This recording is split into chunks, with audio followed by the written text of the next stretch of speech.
তো বন্ধুরা, ফাইনালি আজকে আবার একখানা নতুন ভিডিও নিয়ে তোমাদের সঙ্গে চলে এসেছি। আমি গণেশ। আর আজ আমরা দেখতে চলেছি ঘৃণেশ্বর জ্যোতির্লিঙ্গ, যেটা ভারতবর্ষের 12তম জ্যোতির্লিঙ্গ শেষ এবং অন্তিম জ্যোতির্লিঙ্গ।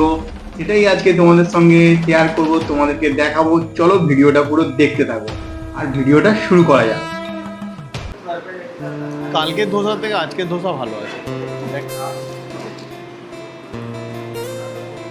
এখন ধোসা খেয়ে দিয়ে আমরা বেরোবো কোথায়? ঘৃণেশ্বর জ্যোতির্লিঙ্গ দেখার জন্য, আর তোমাদেরকেও দেখাবো। তাড়াতাড়ি করে খেয়ে দিয়ে গাড়িতে বসতে হবে, কারণ গাড়ি আমাদের জন্য বাইরে অপেক্ষা করছে। ধোসা খাচ্ছি। ধোসা খাওয়া দাওয়ার পরে আমরা যে জ্যোতির্লিঙ্গ আছে সেই জ্যোতির্লিঙ্গের ভীষ্মেশ্বরে যাব, আর সেখানকার সমস্ত ভিডিও তোমাদেরকে দেখাবো, আর তোমরা সঙ্গে থাকো। এখন ধোসা খাচ্ছি, এরপরে বেরোবো। 8টার সময় টাইম দিয়েছে গাড়ি। ধোসা তো মোটামুটি ভালো বানিয়েছে, ধোসা খাওয়া কমপ্লিট হয়ে গেছে।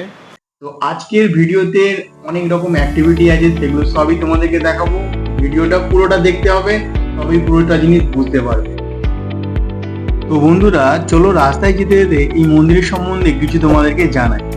অ্যাকচুয়ালি এই মন্দিরটা মহারাষ্ট্রের পুনে জেলার উঝর গ্রামে অবস্থিত। এই মন্দিরটা বহুবার ধ্বংস হয়েছে আর বহুবার তৈরি হয়েছে।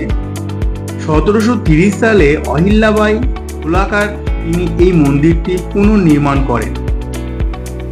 পুরাণে বলা হয় বিঘ্নাসুর নামে এক অসুর যজ্ঞ ও শুভ কাজে বারবার বাধা সৃষ্টি করত। তখন ভগবান গণেশ তাকে পরাজিত করে, পৃথিবীকে সেই বাধা থেকে মুক্ত করে। আর এরপর থেকেই তিনি বিঘ্নাসুর অর্থাৎ বাধা দূরকারী নামেই পরিচিত। এই মন্দিরের আরো একখানা নাম রয়েছে গ্রীষ্মেশ্বর, অর্থাৎ এটার পেছনেও একটা বড় গল্প আছে। সেই গল্প তোমাদের আমি আমার ডিসক্রিপশন বোর্ডে দিয়ে দেবো, কারণ এত বড় গল্প বলা সম্ভব নয়। তো দেখে নিন। পার্কিং রয়েছে। তো পার্কিং থেকে চলো হাঁটু হাঁটু পায়ে এখন মন্দিরের দিকে যাওয়া যাক। আর এটাই সোজা রাস্তা মন্দির, আর দূরে দেখা যাচ্ছে মন্দিরটি। তো চলো মন্দিরের ভেতরে ঢুকে তোমাদেরকে দেখাই কিছু জিনিস।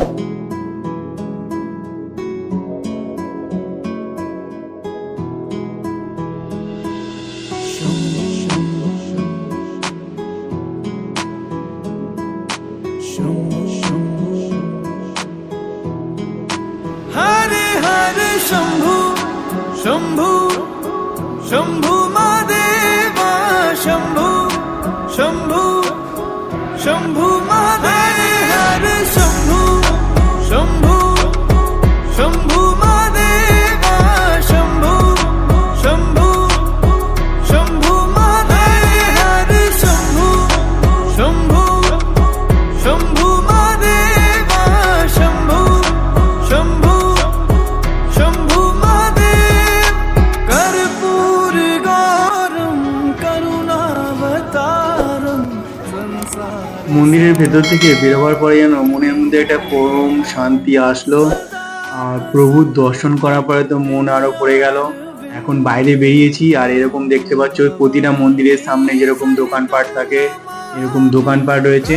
আর আমাদের ডালা এই ডালা থেকে নিয়েছিলাম, তো এই ডালা এখন তাকে দিচ্ছি, প্যাকেট করে দিচ্ছে। এবার আমরা গিয়ে পার্কিং আমাদের গাড়ি আছে, এই গাড়িতে গিয়ে বসবো। চলো, তোমাদের তো বলতে ভুলে গেছি, এখানে একটা স্পেশাল জিনিস, যেটা এই বাবার মাথায় জল ঢালতে গেলে তোমাকে খালি গায়ে সেখানে জল ঢালতে হবে, নয়তো হবে না। আমাদের পুজো দেওয়া হয়ে গেছে, আর এখন পুজো দিয়ে বাইরের দিকে বেরিয়েছি। এবার আমাদের গাড়ি ওয়েট করছে, আমরা আমাদের গাড়িতে উঠে পড়বো। প্রভু ঘৃণেশ্বর মহাদেবকে আমরা এভাবেই টাটা বাই বাই করে আমরা আমাদের গন্তব্যস্থলে বেরিয়ে পড়লাম। বন্ধুরা, এবার আমরা একটা ধাবায় যাবো, সেখানে কিছু খেতে হবে, আর সেটাই তোমাদের সঙ্গে কিছুক্ষণ। शंभु महादेवा शंभु शंभु शंभु আজ আমরা দ্বাদশ যে জ্যোতির্লিঙ্গ, তো সেখানে আমরা পুজো দেওয়া হয়ে গেছে। আর এখন আমরা একখানা ধাবাতে এসেছি খাওয়া দাওয়া খাওয়ার জন্য। তো চলো তাড়াতাড়ি করে ধাবায় গিয়ে কিছুটা খাওয়া হয়ে যাক, খাওয়া দাওয়ার পরে তারপরে আবার কথা হবে।